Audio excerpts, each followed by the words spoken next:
Welcome back to part 2 of Empowering Med's interview and Q&A session with Hannah. In this part of the event, we will be asking Hannah about how HCM has personally affected her and get to know her better as a person.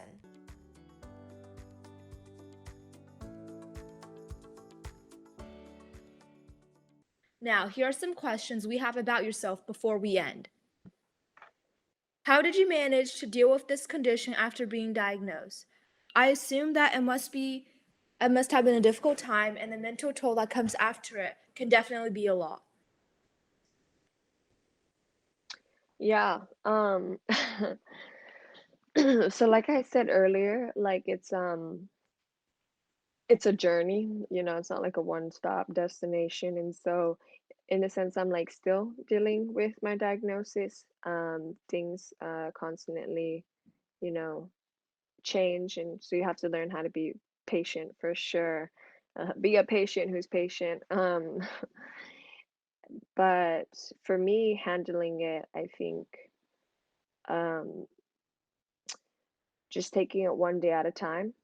Because if you look down the future, especially for having a heart condition, it kind of gets overwhelming. And so just kind of like living in the moment, but also my heart condition has taught me to, in a way, go with the flow, but know um, like sometimes you have plans and those plans don't work out, but there's something better along the way. So taking it one day at a time. Also, like being aware of your body and knowing when, hey, like I should take a break because sometimes it is hard as a young person, having friends or other people, and you feel pressured, like, oh, yeah, like let me run with you or let me exercise with you because I want to be normal, I want to fit in, but knowing like your limits, knowing that also. Um, Trusting your doctors, taking your medication, the things that they tell you, to keep doing that, but also, um, like as well, anyone with like mental health is, just when it gets too much, take your time, do your thing, maybe like for me, I fell in love with just watching TV, and that's really what led me down my path is like that was almost like my stress, if things got too much, I would just go escape and watch a movie and watch a TV show. So I know like how important it is, like in my health recovery journey, how much movies and TV has played a part in that, when things got a little bit too much. But I think what helped dealing with it is the gratitude that I was alive here today, you know, and that I'm very grateful for my heart condition. It's shaped me to the person I am today. And so whatever comes with it, I'll be able to face it.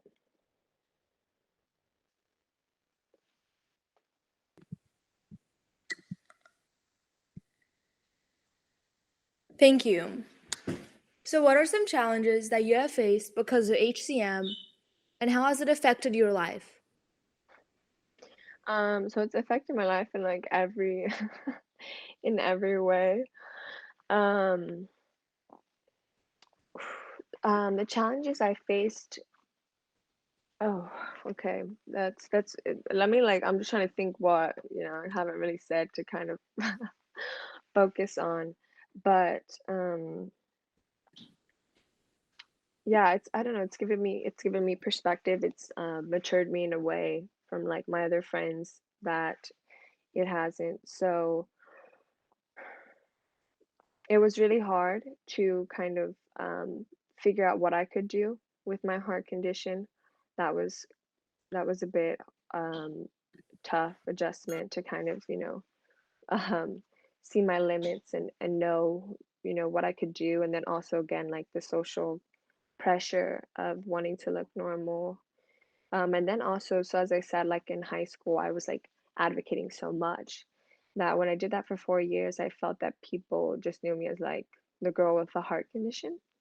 And so when I went off, and I moved to, so I'm from Miami, Florida, and then I moved to Orlando. So I moved to where Mickey Mouse and Harry Potter live. And there, as I like started like, college and work, I like didn't right away tell people I had a heart condition. I waited like if people asked me or things like that, or like, oh, I wear this bracelet. What's this bracelet about? It's because I have a defibrillator. Because then I mean, as young people, I didn't want to be identified as that, and so that was also a struggle for me to balance. Like, okay, I want people to know I have a heart condition. I'm not ashamed of it, but I also don't because I know the minute I tell people, I know they're already looking at me differently. And so I wanted them to know me, who I was, and then find out, oh, wow, like, and on top of that, you have like a heart condition because I wanted people to see past that because I know sometimes people can't, and then like people baby you, but I mean, like anyone, you just want to feel like a normal person. You just want to have a friend there who's like, oh yeah, like like I would like not do physical activities, and people be like, oh, why not? And then I would explain to it, and then they'd be like, oh, okay. But then if they see you doing something like less, and then they'd be like, oh, why are you doing it? I don't know. It was hard to kind of balance that. But then again, with Heart Charged, it's kind of helped to kind of find that balance of being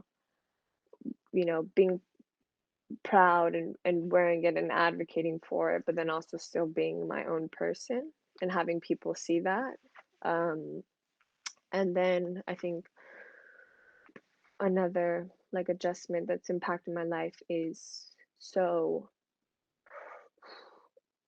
it was 2015, and I had actually went into my doctor's office like December for like my like checkup, my 6 months checkup, and that's when I found out that I almost died in my sleep. Um, So it was October 23rd at 3:30 in the morning. I was sleeping and my heart just escalated. I don't know why. It went from like resting from like 50 beats per minute to 256 beats per minute. And no one can count that fast in a minute. So you can imagine that your heart can't actually properly beat if it's beating that fast. And so it was just fibbing, it was just shaking in my body. And if it wasn't for my defibrillator, which I had literally gotten 6 months before that event, um, I would have passed away in my sleep. And it had to shock me twice to bring it back to a normal heartbeat. And so I had no idea that had happened. And then 2 months later, I go in for my checkup, and my doctor tells me, and then I'm kind of like, oh, like pace, right? Because everyone told me when you get shocked, it feels like a horse kicking you in the chest. And I was like, I didn't feel that. So I don't understand if I've been actually shocked. And my doctor, she showed me the beam. She's like, no, you were shocked just because your heart was beating so fast and you were sleeping that you went unconscious. And so that the shock didn't wake you up, you just kind of went from unconsciousness back to sleeping. Um, and then, like a year and a half later, I actually got shocked again while I was performing on stage, which you guys can watch the video on our Heart Church page, which I would, if I was a medical student, I would say watch it because even my doctors were like, you have video of it? Because, like, no one has video of someone being shocked by an internal defibrillator like that up close and that well to be seen. Um, and it does feel like a horse kicking in the chest. I compare it to because I played like softball, like someone hitting like a home run hit, like right into your chest. Like it knocks the wind out of you. It hurts. Um, but realizing those moments of like, oh wow, like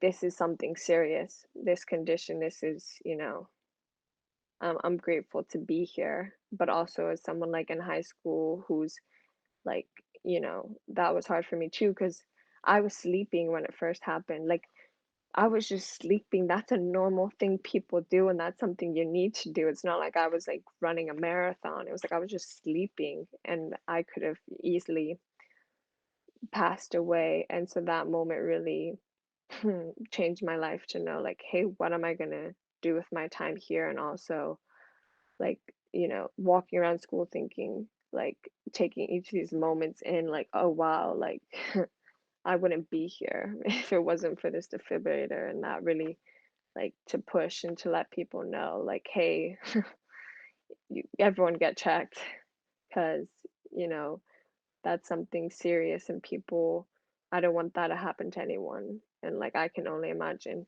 how it would have affected my family, and also to know that, oh wow, if I would have gotten a simple heart screening, I would still be here. And so that was a big adjustment in my life, just mentally and physically and emotionally going through that to know and really think how, how am I going to spend the rest of my life and help other people. And that has helped a lot actually, because a lot of people go through sudden cardiac arrest, and to be able to relate to them and to know what they're going through and all those aspects of their life and in their state of mind. So I'm grateful for what I've been through, because I know it's going to help someone else's journey, and it's going to be a little bit easier for them. Oh, wow, we would definitely check the video out because we are all medical enthusiasts here. Yeah, yeah, Anyways, no, I for was going sure. to ask you about how the defibrillator has saved your life, but you already answered that. So, what did you feel during that dance? Were there any noticeable symptoms before you experienced that episode? Yeah, so it was so crazy. So I'm a performer. I've literally like performed since like 8 years old. I love doing that. And even like I say 8 years old because that's like when I was like studying, but like even when I was younger, we would do like little shows for my mom and all that stuff. Um, so yeah, I was coming back where they were doing like a lip sync contest at my school. And my best friend was a senior. I had already graduated, and we had done like this really good performance last year for the first lip sync battle at my school. And so I was like, hey, I'm gonna come back and surprise. So we like joked and we did like Celine Dion's All by Myself, because in the sense like I had left her and she was there by herself, and so it all worked out. Um, and like any performer, I always get nervous before a show. But Stevie Nicks has always said like that's where the magic happens. Like you should get nervous before any show. Doesn't matter how well prepared you are, because you want to do good, right? Um, and at the beginning I was nervous and I was like, okay, obviously like I can feel my heart beating fast, but it wasn't anything like crazy. But then we were like the last performance, so I'm watching everyone and I'm like, okay, like I feel good. Like I'm like my heart rate had like gone down. I was like, okay, competition isn't too, I'm just kidding. Obviously the competition isn't too like, oh my gosh, like crazy good that I'm gonna be like, oh, we gotta do like even better. But I was like, okay, I'm good, I'm ready. Um, and then we'd go out, I'm doing my bit. And obviously for me, it's different from what I remember, because I'm pretty sure there's like a bit like of like memory like deletes because what I went through.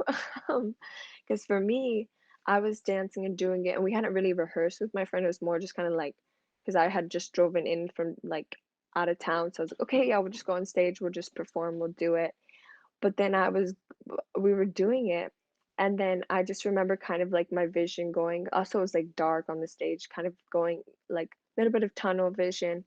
And I was like, okay, whatever, doing it. And then I feel this really big like hit, and I was like, oof. I was like, okay, keep going, because I'm like, I'm a performer, we're gonna keep going. I thought my friend had hit me, because I thought like, oh, peripheral, like I'd probably got in her way and she like threw it, because I've been hit obviously as like a dancer and stuff, and people really put their weight behind it. So I thought, okay, she hit me, gonna keep going. And then I'm doing it again, and then I get hit a second time. I'm like, dang, I really gotta move out of her way or something, because she's like hitting me. And I was like, whatever, we do it, we do it. And then at the end of the show, I confront her. I'm like, "Oh, hey." I was like, "Man, you hit me pretty hard in the during the dance." And she was like, "I didn't hit you at all." I was like, "Bet, like I don't believe you." I was like, "Cause something hit me." So what was it?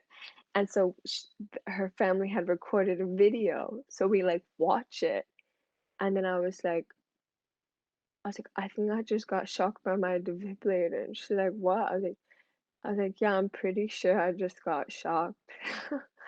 And so I drove home. I mean, because I felt good, like, I felt fine. And then I, like, tell my mom, I was like, "Mom, I have to tell you something. I think I just got shocked by my defibrillator." And she's like, "What do you mean?" And then I told my friend, I was like, "Kaylee, I need you to send me the video." And then, like, I watched it with my whole family. People cried, people laughed, because it's a bit of mix of the both. If you you can laugh at it honestly because it is funny. I'm not hurt if people laugh at, the pain or whatever. It didn't last that long. And it literally looks though, when you watch it, it looks like someone like put on an external one because the way I pop my chest out. And also it's funny because I'm facing this way, like facing my friend when I get hit. But in my mind, I thought I was facing front because who knows what my brain was going through when it was escalating. But it turns out my doctor had said there's kind of a threshold. So when people have defibrillators, your doctor kind of looks at your heartbeats of what the normal, like, oh, what's usually the heartbeat that you can get to that you shouldn't get to really, but that's like normal, obviously, because with beta blockers. So they call it like a threshold of where they put the number at. And so mine was kind of low because I didn't want my heart escalating because obviously the more it escalates, the more kind of like tacky it gets. And so it was basically like 190 or something like that, right? And so my heartbeat, even though it wasn't a big amount, even though for me my heart shouldn't reach that, but my heart does what it wants. And it's just psych, we're gonna beat really fast even if we're on medication. But it had reached that amount. And so it sent a shock, and then the second shock kind of like even escalated it a bit more. And so I had to send a second shock while I was performing to get it back to normal. And then my doctor was like, you know what? We're gonna up your threshold because, yeah, we don't want you to have to go through that again. Like, we don't want you to have to get shocked if it's not too crazy, your heartbeat. But what the saddest part about this whole thing is we got second place, so we didn't even win. And I had, literally been shocked and survived a shock because a lot of people will fall to their knee because they're win, but I surprisingly kept going with. But as people know in the performing arts world, the show must go on and it doesn't matter what happens on stage, you just keep performing. But kind of to answer your question, there was a little bit, but there wasn't enough for me to really know what was happening, and I'm kind of glad I wasn't so aware that I was being shocked during that performance because I think that would have really like thrown me, and I would have been like, "Wait, what's going on?" Like, "Oh my gosh, should I just get shocked?" And obviously I would have like stopped the performance and stuff, but the fact that I didn't, I kept going, it kind of, I don't know, it made it easier to keep going that I didn't think that I was actually being shocked. Because, like I said, it happened in my sleep before. So that was also kind of nerve-wracking for me because I never knew what it felt like. And that's more scary. It's because when the doctors tell you, like, oh, this can shock you, and then people kind of explain it to you, you're like, okay, the one that doesn't sound that pleasant, but also I'm like nervous, like, how am I going to react when that does it? And what's been cool about the video that you guys definitely should watch, um, is that it's honestly helped someone. Like there was a guy who him and his wife watched it, and then a week later, he had actually been shocked by his defibrillator when he was like laying in bed next to his wife. And because his wife had watched the video, she knew. She was like, "Hey," like saw him and was like, "Hey, I think you just got shocked by your defibrillator." And because of that video, so honestly for me again, like I feel so grateful that I went through that and I caught it on video because there's no video like that. Because when I would do like speeches and presentations and would look up like someone being shocked by defibrillator is either like some dumb white guy who's like shocking himself with an external one or like yards away of like a soccer player just like boop falling and that's it. So like to be able to have that teaching tool to show people and make it aware and to know like, hey, that wife knew because she had watched the video and she didn't really have to like second guess or like what just happened. Like she knew that he had been shocked by his defibrillator and he had. So that was pretty cool.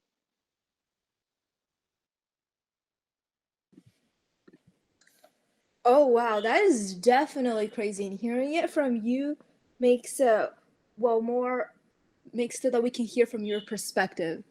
Your strength is definitely impressive because as you said, a lot of people probably couldn't even handle the shock and the pain, but you kept going in your dance. That is really impressive. All right, now we're going to move on to some general questions to learn more about you and your personality. So, what do you like to do in your free time? What I like to do in my free time. If I have free time, because actually right now I'm a full-time student, I run Heartcharged, and I also run an eBay business where I sell antique radios because obviously my nonprofit does not make money and film school is not cheap. Um, so in my free time, obviously, like any film, I love watching TV, I love watching movies, and then obviously I love talking with friends. So kind of those generic answers I like doing in my free time. And honestly, even just like being creative and like whether that's like writing a script for like a film idea that I have or doing stuff like that, I like to keep my brain, on that, being just creative because I really enjoy doing stuff like that. What is one thing in life that makes you happy? Um, hmm, I have to say, oh, that's hard. Okay. Um, my family for sure, and then I want to answer with another one. What makes me happy is reminding people like how amazing they are. I think that makes me happy to do that. I'm like one of those people who still writes like handwritten letters to people or will just message people random things just to remind them like how great they are. So, and that's something I feel everyone should do and everyone should be reminded of. And so that always makes me happy when someone tells me like how much that message or letter I wrote them made their day. Okay, so what is your favorite food, comfort character, and dream life that you envision yourself to have? Wait, say the question again. Okay, what is your favorite food? Okay, favorite food. Um, that's so hard. I don't really have like a favorite food. I'm just gonna go with bread. Honestly, I love bread, especially like homemade bread. Yeah, that's And always also I'm good. a dessert person, always a sweets person. So, oh, I'll go ice cream, even though all of you medical people are probably like, what, that's like that's not a food group, but yeah. If I need to pick me up, it's ice cream. So, Yeah. How would you say that COVID-19 has affected you? um, I mean, like everyone, it's affected us.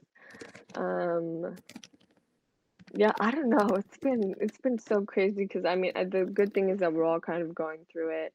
But I guess it just reminds me, I mean, I was a person who already washed my hands like a crazy amount anyways, but I guess just realizing like what I don't know what you're touching, also being aware of like, being, length and just also showing how the world, I don't know, that's also helped with us is like advocating for heart health is like, hey, if we put the world on pause for this, like, and people took it that serious, maybe we can use that as well to like, hey, people should just get as serious as heart health and things.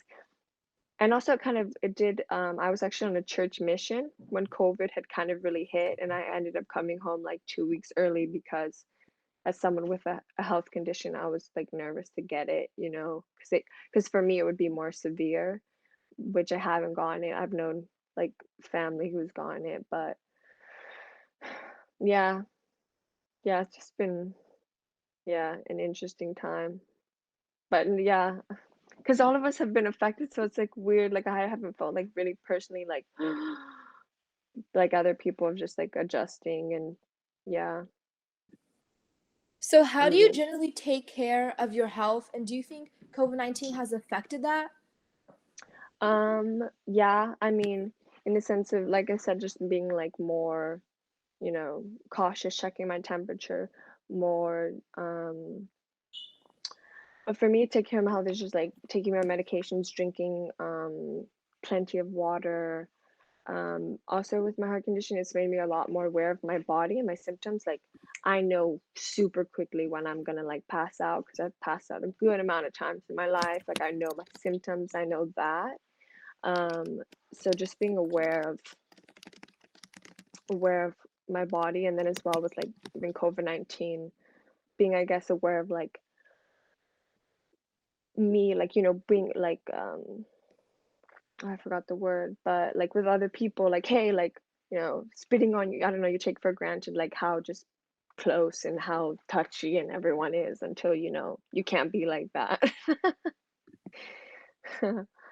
Yeah, and how being cautious and treating, don't be spitting on people a lot because you don't want to get anyone sick. But like if you do feel sick, like keeping that distance. And I feel before COVID-19, people were like, oh, I'm really sick. Like, yeah, like don't come close. But like I feel like COVID-19 made it more aware of like, hey, even like something small, like,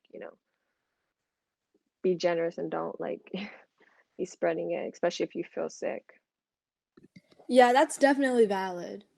Now we just have several more questions. You mentioned that you really like to watch movies and TV shows in your free hmm time. So, what is your favorite comfort character from a TV show or movie that you have? Wow, that's a good question. Because I mean, I was like, oh, if you guys don't ask me, it's like, what's your favorite movie? Because honestly, there's too many, like one favorite movie, comfort character. Um, okay, I think for me, just because honestly, I'm gonna say Indiana Jones. I don't watch Indiana Jones as much, but for me growing up, that was my movie. That was my role model. I hate snakes, and I was like, yes, someone who understands. I actually almost pursued archaeology. That's how much I loved Indiana Jones. So for me, I don't know, that reminds me kind of like where I am, who I am. But I guess like something that I always watch on repeat is Harry Potter. Like that's something that's always in my family. I love that I would say that's more of like a comfort of like I'm always in a good mood when I watch Harry Potter. If I go, obviously I live in Orlando, so if I go to like Harry Potter world, like that always just makes me happy walking and, drinking some butter beer and walking around even if I'm not riding any rides and doing all that. I would probably say that's probably my comfort character. It's just the whole Harry Potter cast. Yeah. Yes, we get that a lot among teenagers these days as well. I'm sure some of our audience here would be able to relate to the joy and happiness you felt when watching Harry Potter or another favorite TV show. Well, I know you have talked about this in last hour before, but could you just sum up a few key themes and summaries that HCM has taught you personally? Yeah, well, okay. You guys got good questions. So whoever's writing your questions, great job. So what HCM taught me? Um, I have sweatpants that say this, but it says live every day with a grateful heart. And I think that's probably the main takeaway that HCM has taught me. Um, and as well, the trials that you go through, like you're meant to go through them, that they will shape you and who you are. And of course, it's not going to be easy. Life isn't easy. Life doesn't go as planned. Um, but the person you end up on the other end, especially if you keep fighting and working through it, you'll be happy with the person you end up being. So yeah, living every day with a grateful heart and taking every day, you know, just as a day, living in the moment, I think is my main takeaways. Thank you. That is some really good life advice. Finally, let's end this interview session with some advice from you for people who are also struggling with a chronic or long-term illness or condition. Is there anything that you'd like to tell them? Yeah, no, of course. Immediately that they're not alone. That there's people out there who, if not knows exactly, pretty darn close, what it's like to go through. Um, and also that they're strong in their own way, that they don't have to physically think about, we think about like a lot of people tell, people who have kind of like, oh, you're so strong, and sometimes people don't like being told that in a sense because I think it's hard to measure your strength when you are physically weak. So just reminding them that they have strength in their own way and that strength isn't just defined to like the physical part of it. Um, and then the other advice is just be patient in the journey, because yeah, it's you're going in for the long haul. It's not just something quick, so just being patient in that whole process. Thank you, Hannah. This was a very inspirational and educational session today. I'm sure I can speak for everyone, whether they are here with us live today or tuning in afterwards or watching the recording, which we will be posting on our YouTube later, that you have been wonderful and we have learned so much from you. So, again, thank you for being here and sharing your experience with us, as we really appreciate you taking the time to be with us today. As of right now, we will be transitioning to the Q&A session from the audience, so if anyone has any questions, feel free to raise your hand and I'll be calling on you in a bit. If you would like to type your questions in the chat, feel free to do so as well, and I'll read any questions in the chat and have Hannah answer them. But meanwhile, here are a few questions and comments that we have received through the RSVP form. Unfortunately, some people were not able to attend the event live today, but they have written down the questions and a little appreciation they have for you. So here we have the first question from Sabrina. So what was the process of starting your organization, Heartcharged, like? Was it difficult sometimes, or was it relatively smooth? On a Um, side note, you and your yeah. sister are so amazing and inspirational. I hope Heartcharged is able to expand and positively impact people with heart conditions all across the globe. Oh, okay. Wow. Thank you so much for sharing that message. Great question. Obviously, we're both in our 20s. So my sister originally had the idea to start the Instagram account and kind of just do it more of like, because she really, when she got her defibrillator, more protruded in her body, and then she's a dancer. And we could go in a whole thing about dancers and body image and, like, um, and all that, and being a young woman, and even men too go through body image, and just kind of in a way of like that was something hard to go through, but like we should like embrace it more. And so it started kind of like that, and then we realized like, okay, let's do something for like Heart Warriors. And so we started an Instagram account. And obviously it's kind of grown more because then I came on board. She started January, I came on board on March. And then also kind of like you can tell if you look at our Instagram page, like me and my sister have different personalities. I'm more of like the quirky, I don't wear a lot of makeup or none at all. And my sister's more like, you know, the dancer, beauty, all that, that. But we make a good weird mix together. And so just kind of figuring out what we were doing, and then obviously meeting all these people worldwide and realizing when people would message us like, I thought I was the only person here, like even in my whole like in the world, like couldn't connect with other people, especially young people, and finding that we realized our niche was patient to patient. That's something that we could give to people.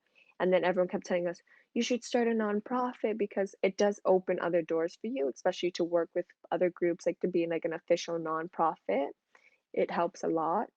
So then we started that end of last year, but as we know, we like started it amongst COVID, which was kind of crazy. But honestly, it's worked out. It's not easy. Like obviously it takes work and time, but it ended up just like working out in all these doors and having people help us because obviously like we have no money, so like it's not like we could like we had like our family accountant help us make the nonprofit, and things just kept working out. So like in a way it was just like a testament, like this is something we should be doing because things are like slowly working and processing it. So but during COVID, I guess it was a great time to do it, but also not the most convenient time, with all those issues. But if anyone out there wants to do it, I'd say go for it, especially if you have an important message to share, to go for that nonprofit or to make that Instagram account. Like it does just take a lot of effort and time, as you guys probably know, making this um, Instagram account, but that it's totally worth it for sure. Thank you for the wonderful explanation. Secondly, we have a question from Arani. What was the most fulfilling moment for you after founding this organization? Wow. It's so many, so many. Um, as I said with that video, the shock video, and knowing that like because for me that happened 2017, so it's been years. And I always thought about like posting it, like I had posted on my personal account and stuff. um but when I knew that that could help, like that was the moment for me with that video alone that I was waiting for, to realize like yes, like this is really helped someone. And I think being able to connect with people and really seeing it like firsthand. But for me, the fulfilling moments are just, I mean, when we got to give out the welcome packages and we got that money and hearing people like just say how much it meant to them to know that they had a community, but just the messages, just I mean I love answering people, um, whoever they are, just messaging us and being like, "Hey, I thought I was the only one, but I found your guys' organization," or how much it meant for them to know that they have people, and knowing that we're like genuine too, that we want them to know, like, "Hey, we don't mind staying up till like 3 o'clock in the morning messaging you, like we want you to know that we're friends first and foremost, that we're not doing this for likes or attention. Like we want this to be a community of support, and that's what we're here for." And so just those moments of just messaging people and making those connections is really what make what fills my heart with joy and is like really fulfilling. Absolutely. So, for those who have been diagnosed with relatively severe diseases, potentially similar to yours, what would you suggest friends and family do in order to help them out? Definitely support them. I would say again, I mean like patience is like a very important virtue, but just letting like if they need to cry, just be a shoulder for them to cry on. If they need to laugh, like um, just listening to them really, because sometimes also they don't know what they want like in the moment, like if they've gone through something, but just kind of think like what would you want, and you know this person too, like if they're a close friend, like they haven't changed, you know now they just are aware that they have a chronic illness, but just like treating them like normal. But sometimes if a moment presents itself where they need like a little more help or support, but just being like attentive and being aware what they need, like you'll see it, like if a close friend is stressed or but just treating them like normal. That's kind of what they would really want, is not to feel that their whole life is different, and even the people that they talk to, but that everything in that part of their life is still the same, that they still have those amazing friends and family there for them. Oh, thank you. So, what would you suggest the individual do to help keep their own morals high and get through the situation? Mm. Um, that's a great question. Okay, I'm trying to think how to answer that. To keep their morales high, I would say, just to remind them that they're doing the best that they can, and that um, don't compare themselves to others, because I think that's really the most paralyzing thing for people, especially to see growth, and to like feel down about themselves, is comparing their journey or comparing their success to other people. Obviously, like you can compare to, but don't be trying to like, that's exactly what I want to do, like I need to be just like her, I need to just be like him, or I need to be doing just that. But looking at yourself and thinking, okay, this is what I can do. How am I going, what goals are reachable for me, and making those goals and then going after them. And I feel like that will help keep your morale high, because you'll be able to see like, oh, I am being successful. Look what I did today. Because I think if you compared it, like for me, like say exercise wise, like okay, I walked a mile, but if I compared it to a normal 22-year-old, I would feel like I'm trash and I'm not good, and wow, like I can only walk that far, and they're running like 6 miles in the morning, and two in the evening. So if you just like make your own goals and keep, for that, I think that helps a lot. It doesn't keep you down and paralyzed and feel like you're constantly like looking at other people and that you're not good enough, but that you are doing enough and you are good. And, don't compare your goals to other people. Thank you. That's some really good advice. Lastly, we have a question from Kadar. How did you find the motivation and energy to stand up on your own 2 feet in order to then create this huge organization? Um, I think I'm fortunate enough to do it with my sister, and that's really what helps. Um, is to have someone, by my side doing this organization. But I think also realizing that it's bigger than me, that it's a community, and I think that's really what helps, like to know, like, because I knew as a patient like how important it was. So I think that's really what kept us on our feet in the beginning of it. But then obviously as it grew and we just found these people and how much it meant for them to have this community, almost how it meant for us to have this community is what keeps us standing. But knowing ourselves how much it was going to mean, and just like that first message of somebody finding, because actually this girl messaged my sister, and that's really how it all got started. Um, she messaged her name is Ava, and she messaged her because my sister had used the hashtag like hashtag hypertrophic cardiomyopathy on a picture of when she was like in the hospital bed to have surgery for her defibrillator.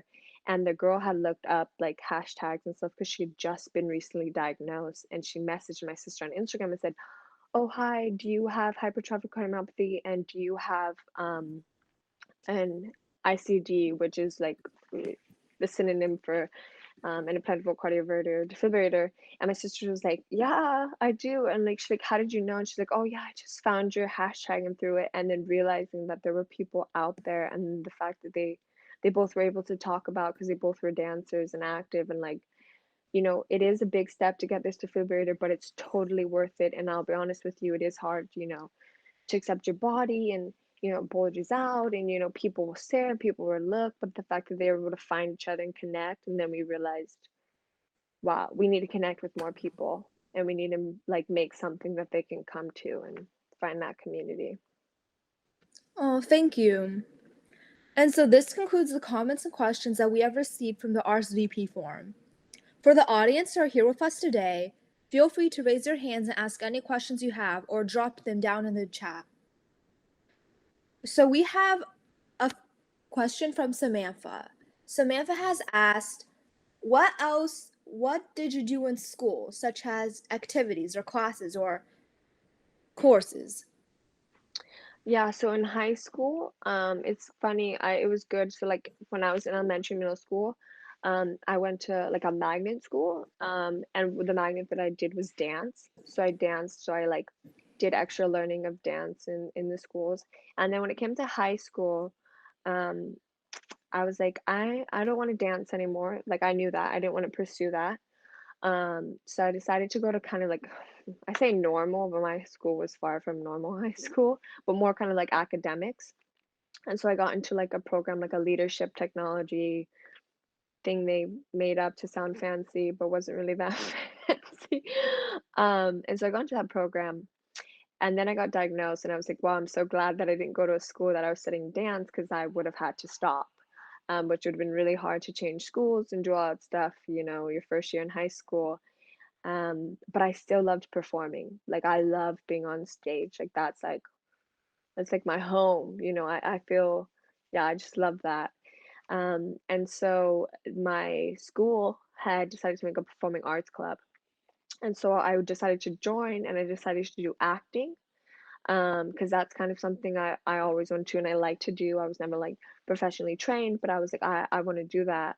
And then I joined it, and that honestly was like the saving grace, because I found like I just loved it. So I'm someone who loved doing like theater, and we'd write and do our own sketches. We did a lot of comedy stuff because I'd rather have people laugh than like cry and the dramatic. And also when you're doing comedy, you can kind of tell if it's working immediately because people are laughing, and obviously, or if they're not laughing, then you kind of know, oh, that's not funny. Let's move on from that joke. But I just met these incredible people, and I just had so much fun.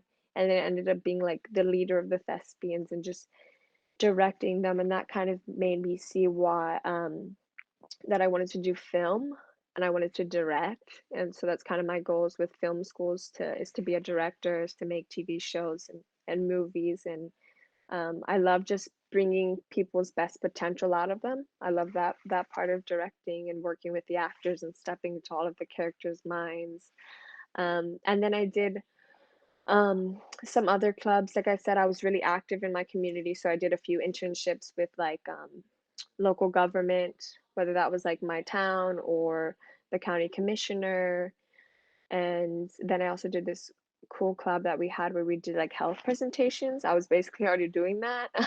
But then that was cool. We got to teach like freshmen about, being healthy and kind of like debunking those myths that people have and like showing them like, hey, how important it is to be aware of your health and hear the health issues, for all sorts of things. So that was cool. So yeah, those are kind of the yeah, I like speaking. I mean, obviously you guys can tell because I'm not answering these questions with short answers, but yeah, but that's really what I did. I liked the extracurricular activities in high school the most.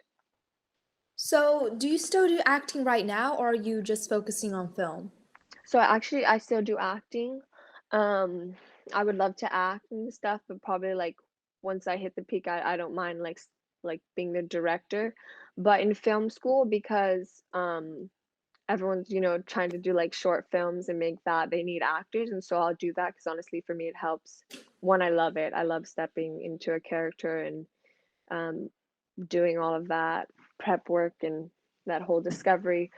So I'll also act and stuff. So sometimes I'll be like, okay, I want to act in this, or maybe I'll do crew, like behind the camera for this and that. Obviously on Heartcharged, you'll see I act. I'll be in front of the screen and do stuff and things. So yeah, I still act. So, by acting, do you have an agent or? No, no, no, I have no agent. No, I'm not that official. It's more so I mean, especially like in film school, it's just like word of mouth and like, oh hey, like I have acting experience, so I'm here to do it. But no, that would be cool though. Goal is Yeah. would to have an agent and all that and be official and actually get paid for acting. But no, Yeah. right now I just I do it for free and for the love of it. Yeah. So, thank you, Hannah. Now we're going to have Xing Yi take over from here. Okay. Thank you so much though. You did an amazing job with the interview. All right, so I know we have been badgering you with a lot of questions, and yeah, I'm so sorry for this because we anticipated the event for just like an hour, but it went for 2 hours, and I'm so glad we did because we learned so much from you. And I have to say, like for me and for the audience, that we've learned so much, and it was so inspiring, and we're so glad we met you on. I mean, I met you on Instagram, and I had to message you and like schedule this whole thing, and it was totally worth it. And I'm so sorry we don't have our cameras on because of the network, but we'll work on it and we'll fix that for our next events. So thank you so much once again for being such a wonderful guest speaker and answering our questions so patiently. But I promise this is the last question from me before we end. So for a lot of people outside, getting diagnosed with a heart condition is really scary. Like it just changes your life, and it's so crazy that a lot of people just don't want, or they are so afraid to get screened just because of that fear. So for those people, what would you say to them to get them to like get early heart screening? Yeah, amazing question. Well, I mean, for me, I would ask them kind of what they're afraid of, but I would tell them, yeah, I was scared too. And for me, it was more like there could be something with like, family history and all that, but that they aren't alone. That if they do get diagnosed, I think that's the most comforting thing. Um, is to know that if they have questions, that there's people that they can ask. And it's not just one person too. That's the nice thing about the Heart Church community is like if I get a question that I can't answer, but I know my sister can, or if I know someone like from all these friends, like, oh, this person actually went through the same thing or had this exact model of defibrillator, let me put them in contact with them because people like to talk about it too, because it's like impacted so much of their life that they want to help other people, they want to go through it. So I would just remind them and let them know like, hey, if you end up having something, that you aren't alone, and that means a lot for that whole process and that whole journey. But also letting them know like, yeah, it's okay to be scared too, and acknowledging like how they're feeling and letting them know like that's completely normal and that it is a big adjustment, and it's gonna be a lot, but that they don't have to do it alone. Yeah, that's definitely moving, and I'm sure a lot of people, if they've heard what you said just now, they'll be getting themselves screened right away because it is so moving. And yeah, you have definitely let us know a lot of the importance of early heart screening, and I can say for everyone here that we've all impacted and learned and grown, and yeah, we've learned a lot from you. And in short, just thank you for being here, and I can't express my appreciation enough. So Oh, let's yeah. move on. I mean, Oh, yeah. So oh wait, my let me gosh. just stop this music. No, I Yeah. just wanted to say before, like, if the opportunity doesn't present itself again, I just want to say like how honored I am, to be you guys' first guest on this and how much it means and like, I hope your guys' account keeps flourishing and you connect with more people. And it's like our honor to be able to connect with you, and it's been such a pleasure to message you and to have this opportunity to talk with you also. It means so much to us as well. Thank you so much. It means a lot to us to hear you say that because yeah, we've kept you here for a long time. So yeah, anyway, we have this quiz for our audience, and so you can scan this QR code to access the quiz, and I'll be dropping the link in the chat as well. So you guys can do it anytime from now to 2 days later. So let me just get the link. Oh wow, my network isn't.